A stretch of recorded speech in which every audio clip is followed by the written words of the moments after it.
Čaute, moje meno je Mixo a vítam vás v ďalšom storytellingu. Tentokrát je to môj psíkovi, ktorý sa volá Rocky. Takže začal by som tam. Keď Rocky k nám prišiel, tak bol ešte šteniatko. A keďže my sme boli tiež malí, tak pre nás bol obrovský. A keď behal, tak nás vedel aj zhodiť, lebo bol taký veľký. A on rád chodil na šnúrky, ktoré rád pojedal, síce neviem prečo, ale pojedal ich. A my sme sa vtedy báli, že nám odliezne nohu. Tak my sme vyliezli vlastne na také dva stĺpy a on vlastne, keď behal, že keď jeden z nás išiel dole, tak on behol tam, druhý ide, on behol tam a takto behal medzi nami. Tak takto sme sa s ním hali. Potom sme loptičky hádzali, palice hádzali a balóny vodné hádzali, ktoré jedol, ktoré potom aj vysral, ale to nevadí. Rocky bol taký nevyberavý pes.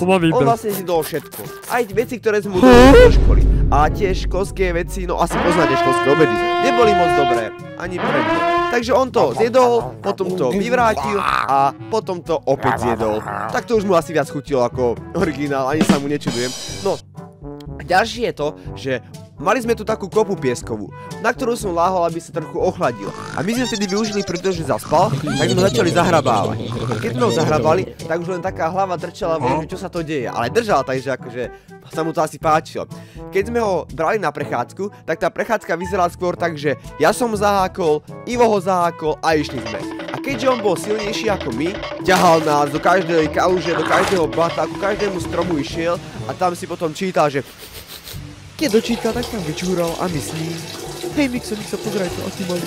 Na Vianoce, keďže cez zimu sa až tak moc sme nechodili von, ale my máme veľkú záhradu, jak ste už počuli v predtým mojej animácii, tak Rocky chodil a do záhrady sa vyprázdňoval. A keď sa tam vyprázdnil, tak začalo snežiť. A keď začalo snežiť, tak to vlastne vyzeralo tak, že taký poprašok, lebo tuto dole na Slovensku moc nesneží. Tak tam bol taký poprašok, ktorý zakrýval jeho výkavy. A keď my sme sa išli s Inixom gulovať alebo takéto, tak si asi viete predstaviť, jak sme potom vyzerali, keď to hovno bolo na nás. Celý sme boli hnedí, smrdelo tam iné, takže... Alebo aj tie povely, ktoré sme naučili, iba že fuj to a sadni. Nič viac nedokázal, iba fuj to a sadni, takže keď si mu povedal, že lahni, tak si sadol, takže tak to rozumel. Ale aj Ivix má jednu takú príhodu s Rockym, ktorú určite vám rád povie, tak poď sem Ivix, poď na chvíľu to povedať ty. Ejo, dobre, díky Mixo, že si mi dal slovo. Pamätám si, ako keby to bolo včera.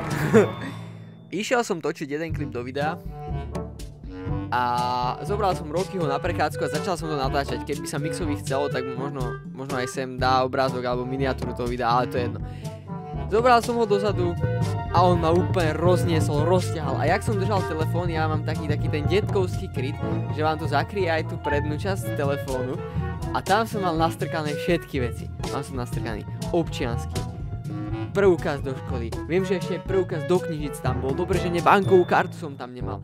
A jak som ho držal a triasol som s tým telefónom, tak všetko mi vypadlo. Proste všetko mi zmizlo. Ja som to neuvedomil.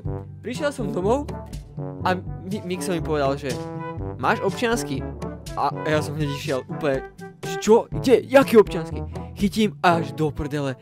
Matúšak, ja nemám nič, mne všetko zmizlo. On už držal ten občiansky v ruke, samozrejme chcel ma vyprenkovať.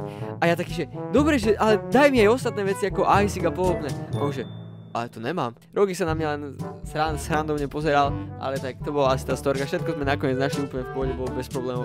Takže to je bolo všetko, čo som asi chcel povedať. Dúfam, že sa vám animácia páčila, trošku sme si pospomínali a vidíme sa u ďalšej animácie. Zatiaľ, čaute!